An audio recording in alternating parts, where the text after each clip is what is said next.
we here at Paramecia Fancast, each week we talk a little bit about a group of pirates, but I want to talk about a specific pirate, me.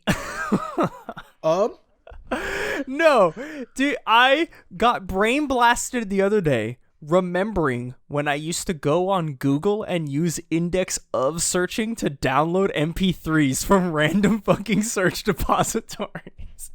I'm not familiar with this method. Okay, so if there's anybody that's into like computer programming that knows what I'm talking about, I apologize because I'm probably gonna butcher like the exact things about this, but the basic rundown is that search engine indexing is like, so when a website's like created, Google has these like, I think they call them like fucking crawlers, and basically what it is like the search engines have these crawler things, and they will like thread together like not actual spiders obviously, but basically what they do is they link together, like thread together websites and like pages that are like mostly like, based on like click-through rates and shit, like things that are connected. They kind of they set them aside in groups, and they put them in like a search repository thing. So basically when you go on Google and you search for something, instead of searching the entire web, you can say like, oh, this repository has something that's close to what he's looking for. Let's do this. And basically they like really like in depth, like the things in the web pages as well, they sort through. And so a long time ago, there was a way you could write like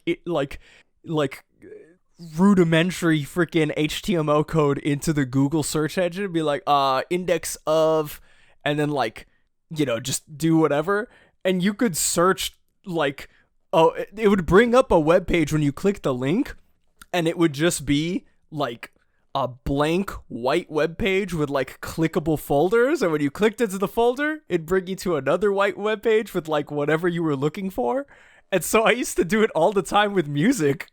And so like, while fucking Lars is over here fighting the good fight with DMCA, like nuking YouTube, I'm over here with the freaking creepy crawlies on Google. Dude, when the fuck was this? I've never heard of this. Dude, I don't know if it's... See, because I did it for a while, and I'll... look, I always remember because one of my favorite bands of all time, The Reign of Kindo, I found their music through this method because I thought that they were a ska band while I was looking for ska music. That's how you discovered Reign of Kindo? Yes. Because the search thing I found myself on, the index of page, had like Tokyo Ska Paradise Orchestra. Okay. And then who is the other one it had? It had some Sublime stuff. It had the Tokyo Brass Band. Hey, Tokyo I'm gonna save us real quick. This is all alleged. Alleged. Yes, alleged. It also allegedly had Tokyo Brass Style on there, which wasn't a ska band. They were just like a brass band. But so I can understand why they're indexed together. Yeah, I think the search was for like music with horns in it or something. Because for sure. the Reign of Kindo is on there, and then I found them, and then what ended up happening was I searched their actual like I index of the Reign of Kindo, and then I found all their albums, and then like afterwards I ended up buying all their albums, and I was like, dude, these guys are like the best, bro. They are really good. I have the Google creepy crawlies to thank for all of that, so thank you. I don't know if it still works now. I think there's like protection against it now, because I remember imagine. For a while I was doing it, and slowly but surely the search results were getting thinner and thinner. So I think... Were you like indexing Spotify? I have no idea, but all I know is whenever I was indexing, whatever page was grouped together had the raw-ass MP3s on the page, and so allegedly I was able to swipe them all up. Could you do this for YouTube video? This is kind of crazy. This conversation feels illegal. Yeah. You've introduced to me like a cognito hazard. Like I shouldn't know this information. Oh God. Like, you've literally like taught me the chemical formula of how to create like a boom boom device. You were just like, yeah, You know, just dash this and a little bit of that. you know that fucking my girlfriend loves the fucking tweets to show a young Victorian child Twitter, and I feel like that's what just happened. Like, Yeah, hello, I'm the young Saya, Victorian how child. are you? If you if you search the index of the websites, you can find groups of MP3s that are laying dormant on websites and just download them. Oh my God. See, that trend is like all nice and funny, but I was introduced to a TikTok that was like, oh yeah, haha. It was captioned like 18th century McDonald's Sprite or something like that. And it was like something about how like back then, like, you know, these Victorian children were all hopped up on fucking cocaine, heroin, like everything and a half. And so like it was something like, oh, when the time traveler gets a sip of like 18th century water or some shit. I think you sent that one to me. He's like, dying. Yeah, dude, So good. God, oh, it's cough medicine is what it is. Cough medicine, that's what it was, dude. So, all right. Sorry to give this cognito hazard to all of our listeners. People hopefully I'm not the only one who knows what this is, and I'm not the only one who's done this, because let me tell you, it was a good time. But if I'm allowed to, I got like 2.5 more minutes of my intro. So if I could talk about another cool cognito hazard, the turtle monster from Yu-Gi-Oh. So I recently learned, because, okay, if you're following the podcast within a podcast of me and Franz's Yu-Gi-Oh journey, our journey back into Yu-Gi-Oh. This podcast dangerously might break out. Yeah. Like, so I don't know what year they were made. It was a year when I wasn't playing, but there was a series of monsters introduced to Yu-Gi-Oh called the Kaiju monsters. And what it was seems to be 2016. 2016. They were big old monsters, like giant, like, you know, like 8-star monsters. And what they all did was like, basically like, you can special summon this card from your hand to your opponent's side of the field by tributing one monster they control. And then if your opponent controls a kaiju monster, you could special summon this card from your hand in attack position. And it's like, all of them are like, you can tribute one monster your opponent controls to summon this kaiju. And like Franz put it best when we were looking at these cards before recording. We were like, so it becomes like, no, you don't get to play the game. I get to play both games. Like, what's it called? The Pixar short with the old man. Yeah, with the old man with the chess game. And there's a funny meme, because one of them is called Gamasiel, the sea turtle kaiju, and it's supposed to be a ripoff Gamera.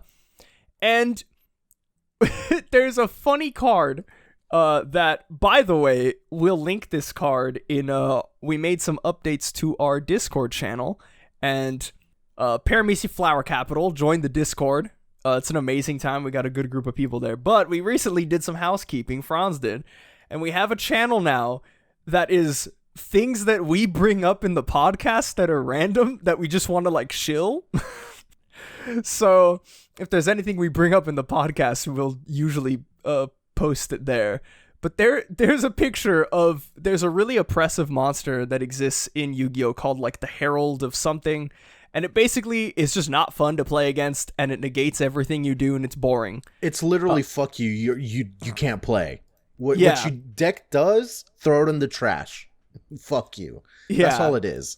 So now the new thing is there's a picture of that card, and instead of the Herald guy on the picture, they photoshopped the turtle in it, and it just says Herald of. Oh, I need to. Herald of Nothing, idiot. Yeah, It's Herald Turtle of now. Nothing, idiot. Fuck you, is Turtle now. It's just so good because this monster's so oppressive, but it can stop like monster effects and card effects, but it can't stop you from sacrificing it to summon something else. Like, it can't stop the most basic rule of the game. Oh my god, I can't wait. A part of me does want to like get into playing physical Yu-Gi-Oh. I'd have to like warm myself up to it. Yeah. I'd still play like rogue format, but like Yeah. I feel like all card games, like physical card games, like, because I played Magic for a bit, but Magic, if you're playing standard format, is way too fucking expensive because you can only play with 3 of the sets: the previous one, the current one, or no, the previous 2 and the current one. And then when the new one comes out, the oldest one cycles out of format.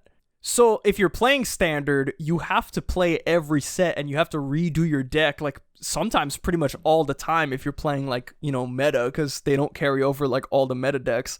And it's just crazy. So in Magic, I would play modern format, which is every card is on the table, and like Yu-Gi-Oh, there's a set ban list, and these cards are banned, but anything else you can run. And I feel like it's the same thing with Yu-Gi-Oh. Like, Yu-Gi-Oh comes out with new sets, but they're pretty good about like, it's basically modern format. Like, it is. Every card that's what it is. You can use any card, but there's just a ban list. Yeah, so I feel like Yu-Gi-Oh is like one of the better games to like play physical, because for the most part you can keep your deck the same. It depends on your like local community though, because like there might be some like rich tryhards, like someone who like does IT, and like they live in the middle of nowhere, but they make like $70,000 a year, so they're out here with like an Eldritch deck costs like several $100s, doesn't it? I think so. Because like no, I would say like, okay, a Blue Eyes. You know anything about Yu-Gi-Oh? You know Blue Eyes. Blue Eyes decks cost a lot of money because like most of those cards are ultra rare. But like if you got a community near you, and mind you, this is my impression, I don't know this firsthand, but if you got like a group of people who just want to play and have fun and like they do it for the fun of the game, like you can get away with a $30 deck. Yeah. I mean, this turtle, Gamma Seal, it's literally $3. Yeah. For $3, you too could shit on a top tier deck. On every top tier deck. Like, yeah. All right, we got Okay, yeah, I overshot a little bit with the turtle and the index stuff, but yeah, we talk about pirates, but we're not a piracy podcast. We are Paramecia Fancast, the One Piece fancast, where we review the latest chapter of One Piece and have different One Piece related discussions every single week. My name is John. My name is Franz, and for one, I'm glad we're not. This might put us on the list. I don't know. Oh, I might be on a list, but you know what? Worth it. Worth the Reign of Kendo albums. Yeah. Hey, I bought their physical albums afterwards. They could bite me. I don't think it works retroactively, but okay. But no, we're a One Piece thing. We're doing 1041 today. Komurasaki. Oh, and so this chapter good. was really good. Yeah. Like, lots of moving parts, but I don't know. Front to back, I really enjoyed it all. Yeah, no, it was really good. If you don't already follow, well, follow us on Twitter at Paramecia Cast, because I always retweet it when the tweet comes out. But every like weekend before the new chapter comes out, the official One Piece manga like Twitter, I think it's like at Eiichiro Staff. I think that sounds right. Like, yeah, Eiichiro, like Eiichiro Oda's name, and then Staff. Or it's One Piece Staff, one or the other. One Piece Staff. It's one of those. But they always, like a couple days before the chapter drops, they'll tweet the first panel of the manga, the new chapter, I mean, it's the Raws, it's in Japanese, but they'll always tweet the first panel and like give like, oh, be ready for this Monday or this Sunday, like it's coming out. And this one, it was just this first panel of like Momo talking, and I got so hyped. I was like, dude, I'm so ready for fucking the lore dump. And we kind of got it. We got a little bit, like just a smidge. I got excited too, because like, I mean, the Twitter operates only in Japanese. Yeah. Which you can't read, but I can. Get fucked. And so like, I always get the context of like what is actually going on in the panel. And I was really excited to get into it. So let's get into it. But first, we've got the front cover story. The Germa 66 An Emotionless Excursion, Volume 5. This is what you get for bullying Sanji. And putting a punch. Dude, I don't know what's gonna happen from this. Like, this is a quick one for like open the front cover page stories. Yeah, it's very self-explanatory, but also brings up some like so Pudding beat them up, but their exoskeletons are like robots, but she has the giant gag fist. So exactly. Pudding, she tapped into her Bugs Bunny hockey. If it's for a gag, anyone is an S tier Yonko level pilot. Yeah. Everyone. Pudding tapped into her inner Bugs Bunny powers, and like Michael Jordan in Space Jam, stretched her hand outrageously large to slap Niji and Yonji. Akainu is permanently A tier no matter what, because that man has no funny bone in his body. Yeah. He can never tap into, if it's a gag, it's more powerful. He will never. If the day comes that Akainu ever does a gag, like, I don't know what I'm gonna do. I don't know if I could read One Piece. That's this guy? Like, it can't be. No, but yeah, it's so good. I love Pudding. I love seeing Niji and Yoji get their faces punched. It's a good time. It is. All around good time. But we start, like I said, the first panel is Momo continuing his conversation with Yamato, telling him, like, I spoke with Zunisha once before, but only for a moment, so I do not know the truth of the matter. And it shows a flashback of when they were on Zou, and, or no, that's not on Zou. Is this, it's think Zunisha this is when? Walking in, yeah. Yeah, Momonosuke, I am awaiting your orders. I have come to join the fight at your side, as, Zunisha's like walking through, and Yamato's like, that's incredible, like you can actually talk to the elephant. It's just as Odin anticipated. You are the one who will guide the world to the dawn, which is already like, okay, like, okay, can I say something? Yeah, that is like purposefully inflammatory. I do not necessarily believe it, but like I'm also not against it. Yeah. Is Momo Joe-boy? Dude, it could be. Because all this time, everybody's been thinking, like, they've been pointing their fingers to, like, Luffy, like, oh, like, Luffy. Like, you know, he's the one or whatever. But it's also like, oh, well, like, Luffy couldn't talk to Zunisha. And we know Zunisha was Joy Boy's, like, friend and Roger companion. Couldn't either. Yeah. Roger, Roger couldn't either, and they were waiting for somebody. They were waiting for someone who's more related to someone from the Void Century. Yup. And who else but the child of somebody from the Void Century? Exactly. This actually, I'm down with it. I'm not, like I said, I'm not against it, but I'm not out here like this just in. Franz 1000% believes it. Like. Title of the episode, fucking red circles on like random manga pages that don't include Momo.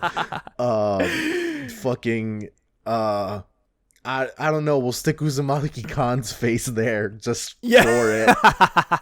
You know? Shout out to Uzumaki Khan. Oh god. But yeah, dude, Yeah, it's insane. But even still afterwards, what they talk about, Momo says, after reading Father's journal, I learned why it's so important I must not die. But for some reason, Father tore out the page with the most crucial part. And it's like, wait, what? Like, we didn't know about this. What did he and Roger's crew see on that final island that made them laugh? I do not understand what the goal is. Father was not a prophet. If he were still alive now, would he really still say open Wano's borders? I'm not smart enough to understand if it would mean exposing the people of Wano to danger. I do not wish to open the borders. Am I simply a coward, Yamato? And it's like, oh shit, like... That's a big conversation. Yeah, that's like... And you know... It's as much as like people, I haven't seen people say this, but the first thing I thought of was like, oh man, like, is he going back on like, you know, is he like trying to go back on his like word or whatever? But I'm thinking about it more and he's like, no, he's even more of a leader now than when we first ever met him. Like, this is his growth as a leader. He's like, if doing this means exposing the people of my land to danger, like, do I really want to do it? Which does it make me bad like, to do it? Yeah. He's right to think this, and like CP0 being on fucking Onigashima, it proves his point. The world government's already here. Opening the borders might just make it worse. He's considering all of his options. He's doing it out loud because he's lost for sure. Yeah, he's confiding in Yamato because he's like, I don't know what to do. But like, this is growth, but at the same time it shows that he's still a child. Like these are huge decisions for adults to make, and we're asking this 8-year-old to do it. Yeah, which is why I you know, I've seen a lot of people like, I also want Yamato. I think Yamato is a shoo-in for Straw Hats, right? Like at this point. I agree. But before I had mentioned on the podcast that, like, you know, before it was like set in stone, like, okay, Yamato's in, I was like, man, I feel like Yamato and Momonosuke would make, like, if Yamato stayed behind and he helped Momonosuke like rule Wano, it would be like so cool because they're both, you know, like the Kozuki clan, and then like, you know, whatever Kaido's like lineages or whatever, but like learning to come together and like work together like for the betterment of the country that they both love. I was like, oh, that'd be pretty cool. But now I still like this, that like he's able to confide in Yamato, who is like, you know, has such admiration for his father, and he's like, I don't know what to do. Like, you know, he's, you know, in a weird way, he's using Yamato as like a stand-in for his father right now. He's asking like, am I a coward for wanting this? Like, is this like, am I a bad person? I'm like, oh, this is so good. It's really nice. And like, you know, if Yamato has to stick to one, like, that makes total narrative sense as well. I'm just like, I'm happy to see this kind of consideration. There's all the facets that we brought up. It's just good. A great opening page. Yeah. And from there, we just go straight to the third floor. Battle of the Connecting Passage. Fukurokuju is deep fried. And Raizo is quite on fire. It seems that he just like finally the jutsu wore off of him, and he's like rolling about, and it's just like, it's so not hot. Ow, ow, ow. And we get the little Oda box Raizo winner. And who finds him but Jinbei? And, you know, Jinbei, nice guy, who's just like, oh, you there, samurai, why aren't you running? And like, Raizo says something that's got me like wondering, is there something this is a head scratcher? Yeah. So he goes on, you're with Sir Luffy. Huff Huff must hurry. How careless of me, the preparations were already complete. What is he talking about? I have no idea what he's talking about, and I feel like I should, but he's like, the only thing I can think of is it has something to do with Orochi, because remember, Orochi was gonna leave, but like, I don't know. I have no idea. I Honestly, I'm just sitting here like scratching my head at Raizo. Like the preparations were already complete. Like, and specifically to Luffy, like you have to get to Luffy, and I'm like, well, what does this have to do with what? Like, there's a lot of the plan that again, lots of moving parts just in general for like the raid on Wano. Yeah. But I don't know, the planning phase was quite a while ago, and we weren't privy to everything as a reader either. Yeah. Like, part of Luffy being stupid and not following plans also hits us as a reader. Yeah. Dude, I don't know exactly what he's talking about. All I know is I feel like all of the Straw Hats or Jinbei at least is gonna end up going to where Luffy is. So maybe he'll get to witness whatever the outcome of the battle is, but it'd be sick. Yeah. But man, no, we cut from Raizo and his prophecy to the treasure repository on the second floor to where Orochi is, and the explosions went off and Komurasaki falls over, and he is just screaming like, Fukurakuju, like, where's that garbage ninja? What in the world is he doing? He'd better not have run off to save his own skin. What was that shaking, or was that shaking Kanjuro's work? I can only hope this is the end of it. And like they're getting shooken back and forth like from the explosions. Yeah. And like Hyori's like on the floor at first, but yeah, she's in her mask, so that's already like, oh. Yeah. She gets up in the background, and you just hear the onomatopoeia like bang bang bang bang bang bang bang.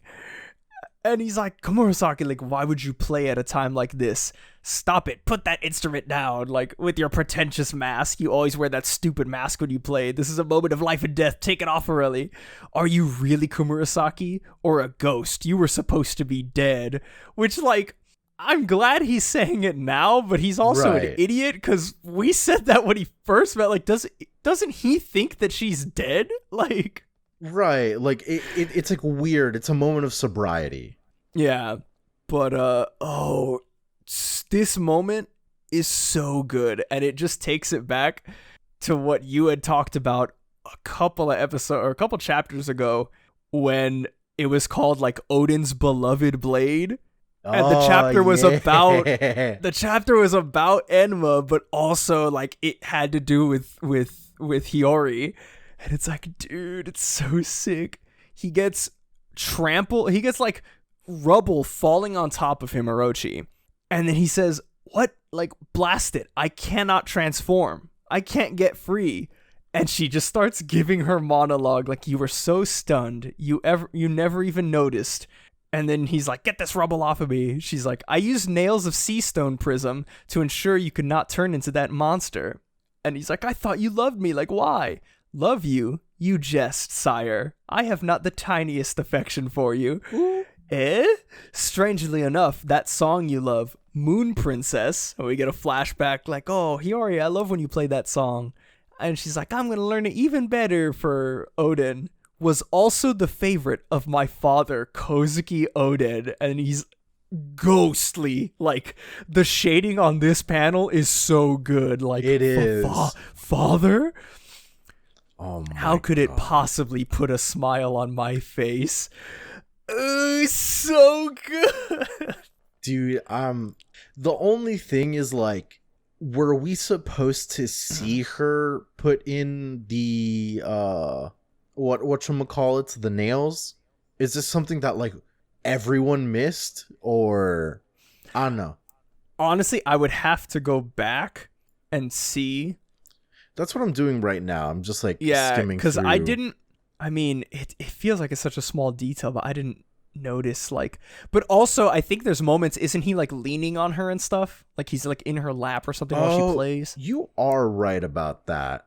Yeah. Mind you, it's been a while. Like, it's been a month in real time since we last saw them, I think. Oh my god. So insane. I love this moment with Komurasaki, with Hyori, like, Oh, just getting the final freaking like revenge on him is so satisfying. It's like, I mean, this has been several chapters in the making. Not just this moment, but like we as an audience get our revenge too, like as Hyori does, and like we've been saying it, like it's about time this dude dies. Yeah. Oh, so good. And there is another dude who's gonna die that it's don't not want about to die. time. Yeah. Castle basement, and we get Izo. I was like reading at the same time. Yeah. Just survive, Kiku. It's their fusion. Izu. Ooh, that sounds bad. With the Patara earrings. He shoots the pachyderm, and who I think we get the name reveal. It has to be. It has to be that. Yeah. They like both get each other, and they're just both on the ground, out of commission. Mr. Oh my god, what's it called? It's not Blackgammon. It's Go. The Go face guy. Yeah. He starts like yelling, "No, damn you, Izo." And he yells for the masked guy. He calls him Maha, it seems. We don't get a face. We just get the mask on the floor, both of them bloodied. Oh. Yeah. And then it really hits. You were determined to take us down with you then. Damn it. Why is a leftover from Whitebeard's crew helping out these kids? I need to hurry and get Nico Robin. And then a transmission comes in. What is it? It's one thing after another here. Listen closely. The 5 elders have issued an edict. And Mr. Go guy, he stops. He's just like surprised at that. The 5 elders? Like he's sitting there like it came from like the top? Like what? Eliminate Straw Hat Luffy at once. And like normally I thought it would have ended there, but we get like a scrap of reasoning. Yup. What do you mean Straw Hat is fighting Kaido right now? You want me to interfere with Kaido's battle? That's impossible. You know, real sane reasoning right there. I'm with this guy. Yeah. They know full well it's impossible. It's a world-class battle. Which, like, part of me wants to believe, like, is that, like, nomenclature they have in the world government? Or is that just, like, a word tossed around? Is it jargon or is it just embellishment? Is what I'm wondering. Yeah. It's a world-class battle, which is why it's so dangerous. These orders are meant to prevent the worst-case scenario, you understand. And X-Drake isn't out of the battle right here. He's getting up. Though it's a scenario we only know through rumors and hearsay. ... And that's where we get cut off. The worst case scenario? I really think at first I thought maybe it was Zunisha was the fruit that they were talking about. I'm starting to believe it might have been a red herring. And it's actually Luffy's fruit. And I know everyone's going to be like, oh, like, you know, chosen one, which, I mean, kind of, but also, like, because for me, the way I read this is, like, you need to eliminate Luffy at once. Like, he's fighting Kaido, and you have to prevent the worst case scenario from happening. And it's like, the world government has already shown that their best case scenario was like the fight finishes and either side is weak so they can swoop in and get the kill, like they can take over. But now that they realize that the fruit is there on the fucking island or whatever, they're like, oh, the we have to, you know, get rid of it. And I don't think it's Luffy's fruit because of like what it, like, just because he's had this fruit for like out ever. Of power, yeah. I think it's the awakening, which we conveniently have not seen from Luffy, but we've seen all of his contemporaries able to awaken. And my thing is like, what is so dangerous about Luffy's awakening that if it's talking about Luffy's fruit? Because I mean, I'll concede it could not be, but it feels like it's leading towards like there's something about the fight with Luffy and Kaido specifically that they're realizing now that they're like, we have to stop this immediately. There is something about it, but I don't think it's his fruit. Like, I feel the world government, I don't know, the world government has had an interest in that fruit. Like, Who's Who was the one transporting it. Yeah, because he was transporting it and then Shanks stole it. But I think that's just, I personally feel that that's just out of, like, the world government wants, like, devil fruits on hand. They just want devil fruits, period. So, like, Yeah. I don't know if this is related to Luffy's fruit specifically. Yeah. Or if it's any kind of, Joy Boy related stuff. Yeah. Like, oh, there's rumors that, like, Luffy's the one that Roger waited for or something. Like, it feels like it's kind of what's too expected, but I don't know. My imagination hasn't taken me anywhere that I'm satisfied with. Yeah. Like, I get what you're saying about, like, the fruit, and it's not like, I'm not, like, throwing that in the trash. I just personally believe, like, there might be something more. No, yeah, for sure. I could totally see there, like again, I'm not saying like this is the fact. I'm calling it right now. I'm just like red circles, picture of Uzumaki-Khan. Red circles. Uzumaki Khan Photoshop edited his facial features to be making a pog face. Like, ooh. Is Uzumaki Khan even like a theory crafter? No, he just live reacts to the anime. Yeah. Oh god. But like, yeah, dude. And then like the X-Drake thing, because all of this is going on, and X-Drake gets up, and I'm like, dude, X-Drake, like, he didn't like swear his allegiance to Luffy, but he was like, yo, like, we're teaming up, because like, because he's part of he's part of Sword, and he like, X-Drake's gonna hear what's up. Yeah, I think X-Drake is gonna be one of the people who, like, if he didn't already hear this, which if it's like an earpiece, I don't think he did, but also, like, is it like a snail? I can't see his hand, because he's holding up something, but I don't know if it's like the snail or not. It's gotta be an earpiece, I think.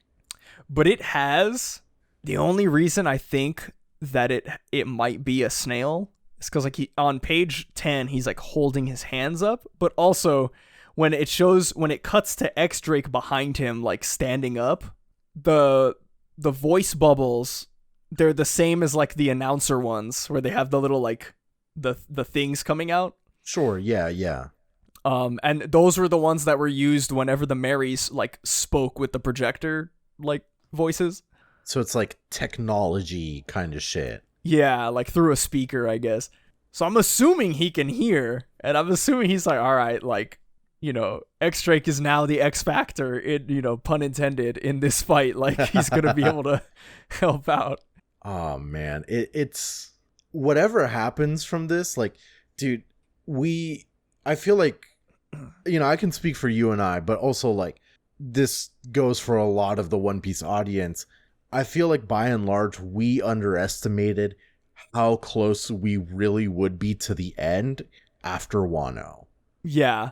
A lot of people, I've seen so many people online talk about, like, oh, like, after Wano, like, we got Elbaf and we got another arc. I'm like, dude, I would not be surprised if, like, Wano is longer than usual, and after Wano ends, we go straight into the end game. Like, that would not surprise me. It's not that it's impossible. Yeah, like, at this point, I really don't think Elbaf is gonna exist.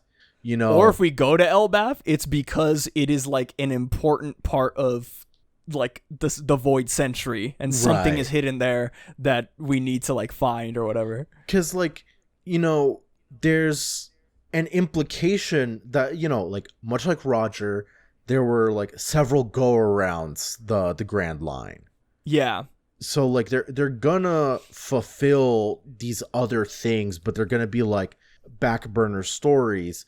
Is that dissatisfying in some ways? I would say so. But, like, this man said 5 years. Of course, man doesn't know how to do math. Yeah. 5 years, 1 year ago. 4 years? That's 200 chapters. Yeah. Like, that's insane. That with the pace we've been going, that's 1, maybe 2 arcs. Yeah, it's gonna be crazy if we hold him to his math.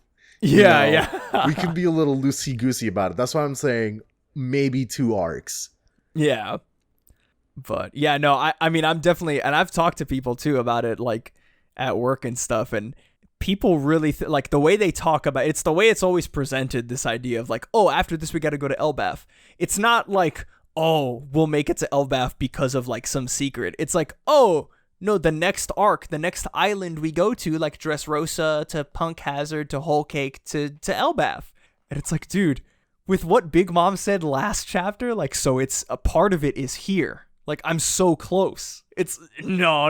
Like, whatever happens with all the stuff like Momo and Big Mom and Kaido at the end of this chapter have been talking about, like, we are close to the end game. And especially because if anybody remembers, like, there was a big chapter at the start of Wano where Kaido and Big Mom have their like allegiance like solidified. Right, yeah. And Kaido says, like, it's not like, oh, we're gonna search for the One Piece. He's like, the One Piece will be ours. Like, that's the end game after this war on Onigashima, is we're going to get the One Piece. Like, and it's like, oh, like, so y'all just know, like. Dude, there's so much we don't know. It's so crazy. It's fucking crazy, man. Yeah. But, oh god, continuing, we get a little short vignettes of like cuts to other characters and what's going on everywhere. Yeah. Kiku and Kinemon are like on the back of Hamlet, and Usopp is running with them like, we gotta keep looking for an exit, Hamlet. This castle's ready to fall. On it, boss. And like, he's just like, oh, like, we're not gonna let you die. Like, stay strong. Got that?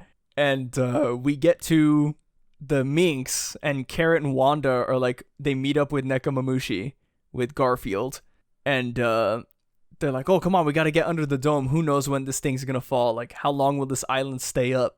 We get Frankie, who found Zoro and is like, dude, you're not dead, are you? Like, grappling hook holding him as like the ground is collapsing. Dude, like, things look really bad for Zoro. Yeah. I talked about it with a friend. We got lunch the other day, and I was like, dude, I have seen legit people on Twitter and YouTube videos people have made talking about like how Zoro is gonna die in Wano. And all I will say, shit a lot. All I will say is, number one, the man was top 3, top 2 in the world One Piece rankings. The one that included every single character. In every region, he was top 1 or 2. Sometimes he was 3, I think. Also, because of that, to feed off that, let me remind you of a young mangaka named Kishimoto, who wrote a little manga called Naruto, who on record said that at multiple points in the story, he purposefully tried to kill Kakashi. He wanted to kill Kakashi, but the character was so popular, and when he killed him in the Pain arc, he got such backlash in the letters that he brought Kakashi back. Dude. And so, look, y'all know, we're not the kind that are like, yo, someone needs to die, but like, Zoro is not dead. I don't know what's gonna lead into what this like story arc of him, like, you know, meeting this Grim Reaper is going to lead to. For sure. I hope it leads to something cool, but he's not gonna die. The first Straw Hat to join Luffy is not gonna die right when we're at the end. like yeah, like it's like tonally weird. It's something you would expect of like, you know, media, the kind of people who like bring up like, yo, someone's gotta die. Like, that kind of media would pull this. But like, this manga is not a Kame ga Kill. Right, yeah, no, it just feels a little weird for it. Like, I'm not saying it's good or bad, whether it happens, like, you know, there's reasons for sure, but like, yeah, you know, but keep going. the really the second to last vignette, we get Nami up in the bath forehead floor. I love it. They're in an uproar after a huge shaking. I guess Traffy and the other guy, no name, love it, beat Big Mom. What about the fire in the castle? I hope Usopp and the others are safe. And then just turn around straight away. Listen, Zeus, who do you care more about, Big Mom or me? Yeah, because Zeus is crying like, Mama. And then she's like, who do you care about more? You or me? You, Mana, you, Nami, you. Oh, it's so good. And we, you know, she was with Tama, she was with Marco. They're safe. Speed's also there. Hihimaru, Komachiyo, you did great. They're all right. Watch out for falling chunks from the ceiling. You know, Speed's still all about Tama right now. And like, Marco's just like always with the great single line. Keep your wits about you to the end. Things are still in flux. This is the most dangerous island in the world right now. Yeah, this is wild. I mean, you could imagine, like, this dude, Marco, has been on one of the Emperor's crews for, you know, all of his life, pretty much. You know, like, and they fought in battles, but, like, you know, for the longest time, I mean, the story even told us, like, the balance of power from the emperors was always intact. So, like, they would fight, they would squabble, but, like, it was always intact. Like, nothing ever happened. And Marco, part of the emperor's crew, is watching this funny rubber man who tried to save one of his best friends in Marineford lead his crew of little miscreants, and they're destroying the Emperor, like, caste system right before his eyes. I mean, it's literally how the government put it.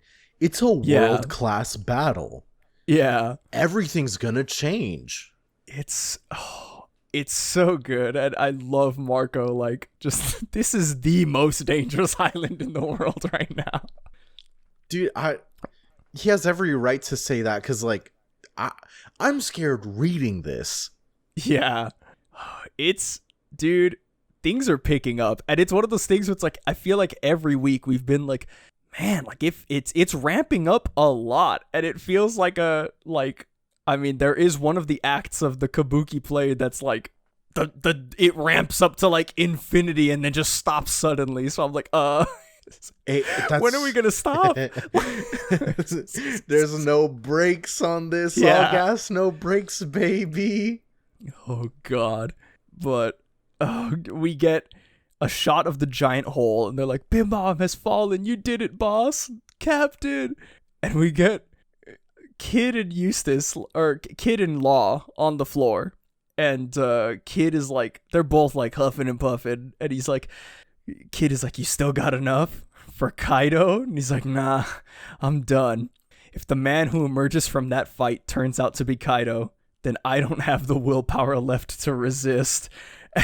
It's like, first off, like, that's such a cool line to show, like, you know, their sort of their faith in Luffy in a way. Like, dude, right. if somehow Kaido manages to walk out of that door, like, I'm done for. Like, you know, whatever.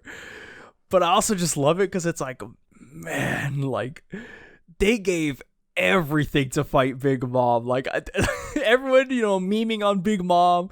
Oh, she's just a meme, she's just a joke. Meanwhile, she's making her bones homies and, like, nearly killing Law and Kid. Dude, like, the anime is gonna be so scary.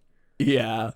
It's insane. We entered the final part of the chapter, which is interesting. I did not think that I could still get interesting stuff out of this fight with Luffy and Kaido, and Oda continues to amaze me with these reveals.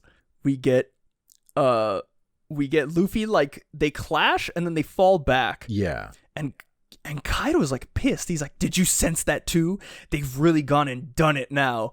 Lin lost the fight, as he's screaming, and, like, his supreme, like, it partially his scream, but you could see, like, the black lightning, like, his scream is, like, knocking Luffy back. And I love Luffy's reaction, like, Jaggy and Traffy won? That's amazing. And like, it's so funny because like we've been keeping up with this whole thing. Like, Luffy's got no thoughts. That could have very well, any other character would have been an inside thought, but he only has outside thoughts. Yeah. And we get a flashback. You know, all this time, like, Kaido in his mood. You got a mouth on you, kid. Hello? Can you speak? Ha ha ha. How old are you? Only 15? You're so young. Is this your first time teaming up with Rocks? Don't trust him. He's a scoundrel. You have any trouble? Just tell me. I'm Lin Lin, and I'm gonna be king of the sea. Dude. Oh my god. Like, one, weirdo people. Big Mom horny. Yeah, okay, sure. Yes. Yeah. But also like, dude, like like I knew that Big Mom was older than Kaido, but at the same time I'm like, dude, like, it's just wild. Like, we knew they had a connection on Rocks, right? But I feel like this kind of puts it into a new perspective. Like, dude, she you know, like it like helped, like she like raised him basically, like right like raised isn't the perfect word, but like, you know, of course, yeah, like, I don't mean like, oh, she like shit. Yeah, exactly. And so like it's nuts. It also feels like, given that dynamic, it also throws out any like Kaido Big Mom children question mark. Yeah. Like, I don't think that would happen anymore given this flashback. Yeah, given this flashback, I'm like, no, that's like, she's done some sus stuff, but I don't think that's one of them. It's also like not proof or anything. It's just a vibes thing. Yeah. Also, just like the last line of the flashback, put her there. Put her there. I love it. But oh god, and Kaido is like thinking back. I've known that old hag a long time, and just after we swore an oath to claim the One Piece together, tears in his beer, and he starts crying, and we get like a panel of so when you had said, oh, Luffy, like any other character would have inner thoughts, and that was an outer thought, you see him put his arm up to his mouth. And we see now he activates Gear 4th Snake Man while he was getting knocked back. Dude. And he uses Gum Gum Hydra and is like blasting Kaido from every direction. That first panel of like Snake Man is so good. Oh, it's so cool. And like oh, it's the final gambit. Luffy pops off. Your ambitions mean nothing to me, especially if it leaves people here with no food to eat. This is my final Gear 4th. I'm not stopping until I've completely run out of strength. I'm going to drive you out of Wano if it's the last thing I do. God damn. Damn. Like, we're not going to get like the Oda box first page next chapter. Yeah. But like, I feel like we're done. Oh, it's the final fight. Dude, I'm still banking. I think Luffy's gonna awaken his fruit. Maybe. Like, I think whatever's gonna happen with this fight, like Kaido's getting punched right now. I don't think this is gonna be the thing that like defeats him, like this Gum Gum Hydra. It's doing a number on him for sure. But I think he's gonna have like also a moment where he's like, well, I gotta go all out. And I think in that moment, like, Luffy's going to awaken his whatever the hell his fruit awakening does, and he's going to use that to, like, finally defeat Kaido. I mean, One Piece is all about, like, you know, you can call it Deus Ex Machina, but within One Piece, they always they've been saying, like, shit like this blooms in the battlefield. Yeah. And, it's just, I'm so ready, because I could totally see it. I mean, let me just bring everybody along in my delusion real quick. I could see that happening, and then I could see him completely losing energy, because it's like the first time he's ever used it. Or it's like Law, where like when he uses it, it takes like everything out of him. And I could see the CP0 guy coming up to try to like end Luffy. And then, like, you know, here comes X-Drake or here comes Jinbei or any of the Straw Hats to, like, help him out. And, man, this is good. I saw people saying, like, oh, like, his final Gear 4, like, he's going to use a new mode. But I was like, guys, like, he literally says the next line over, like, I'm not stopping until I completely run out of strength. Like, people are wild, dude. Yeah, like, I don't I don't know. And I was like, agree with... like they saw that one panel. This is my final Gear 4. Eyes rolled to the back of their heads. No thought, just hype. And I'm like, no. Roll the eyes back because you need to read the next sentence right after where he says he's not stopping until he runs out of strength. I don't blame people for getting lost in the hype. Like this is astounding amounts of hype. But like personally, like I think like Snake Man's where we're getting for this. Like, I personally don't even believe in like awakening or anything. No matter what, I'm just happy to be on this ride. Yes. Hey, I'm just happy to be here, folks. But oh god, yeah, it's to be continued. And as far as I know, we're not on break next week. Does it say? I'm not sure. Well, it doesn't say. What the hell? But yeah, it doesn't say next chapter coming when.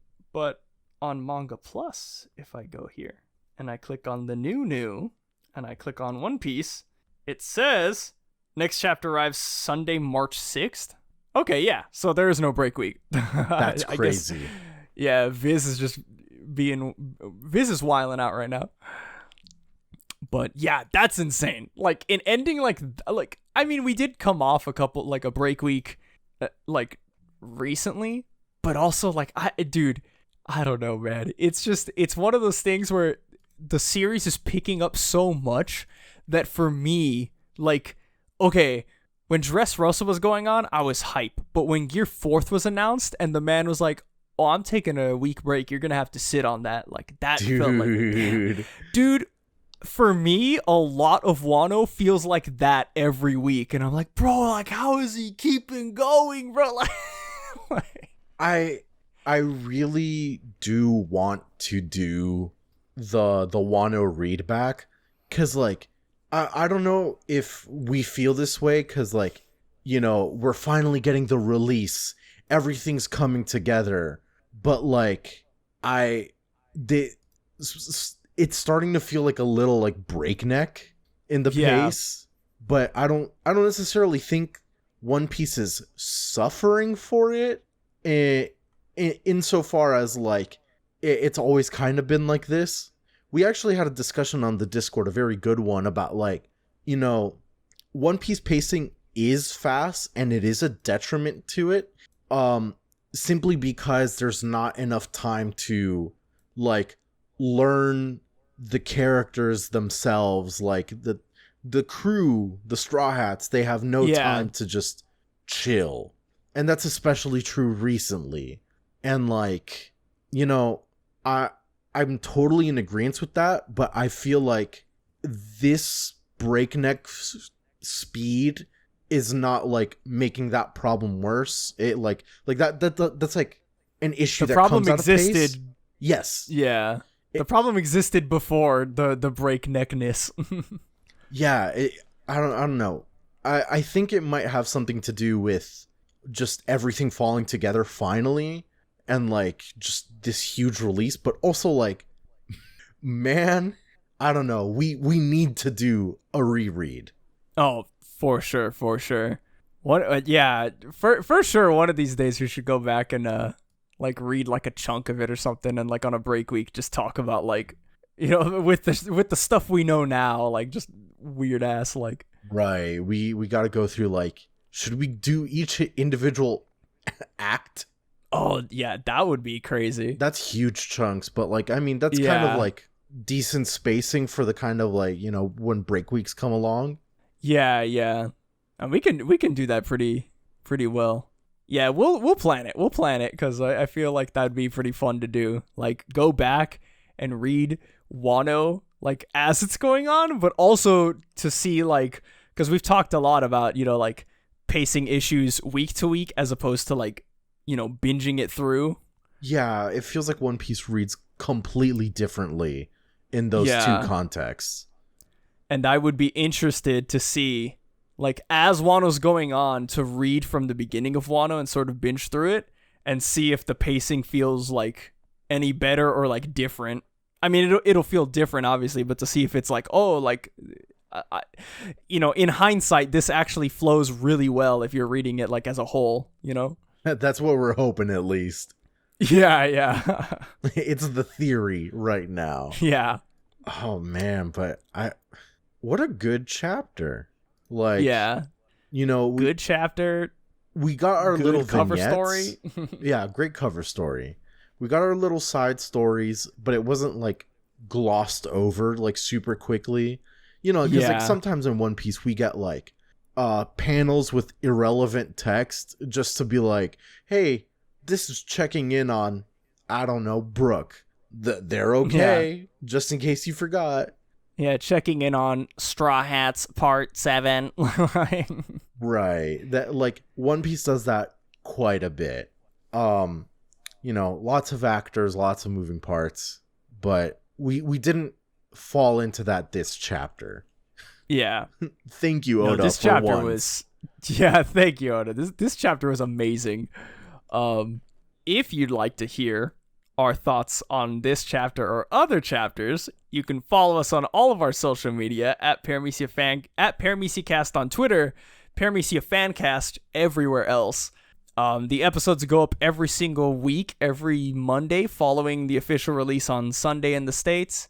And as soon as it's uploaded to our hosting site, parameciafancast.libsyn.com, as soon as it's uploaded to the hosting site, it is sent via RSS feed to every podcatcher in existence. So you can listen to us on the major ones like Spotify, iTunes, Google Play, YouTube Music or whatever. On any of them that you're listening to us to, don't forget to leave a like, leave a review. We always like going through, and every couple of weeks I go through the reviews and just read some of y'all are goons. some of y'all are wild. John tells me about the good ones. It's always, I love it. Yeah, it's great. Don't know how to access that information. I don't have that. No, some good stuff. But and then we said it at the beginning of the show, but it bears mentioning again. Join the official Paramecia Fancast Discord, the Paramecia Flower Capital. The permanent invite link is in the description and pinned tweet of all of our social media. We have an amazing group of people there. Every week we're talking about not just One Piece. We have channels for like other manga. We're talking about anime we're watching. Like we have some stuff for gaming, Yeah, stuff for gaming. John and I, we don't shut up about fighting games and Yu-Gi-Oh! Recently, so... Yeah, we did some recent... Franz did some recent server, cleaning up and separating of channels. And we got a channel... I laughed specifically for a member of our Discord, Reyes, who would always post, like, he finds the greatest One Piece like fan art. I don't know how he finds this much, but they find it and they post it in the general. So we made a channel specifically for Reyes and anybody else that wants to post One Piece fan art. Yeah, like I mean, we've also got Hippo on there, like put in some time, like there. It's we different got other time people. Zones. Yeah, it's different time zones. They come in shifts, but like.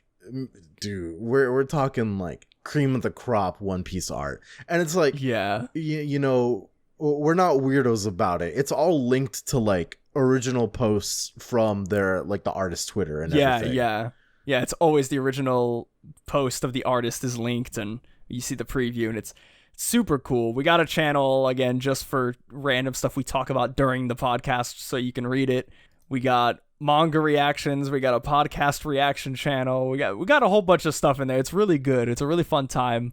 Like I said, we got a good community there, and if you want to join us, the permanent invite link is in all of our social media descriptions, so have at it. We used to do crack theories. Once upon a time.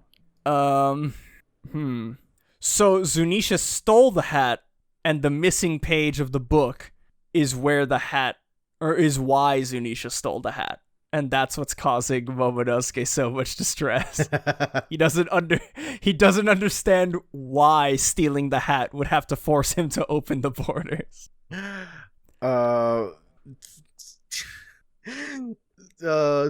Onigashima fall on Zunisha. Skull is now hat.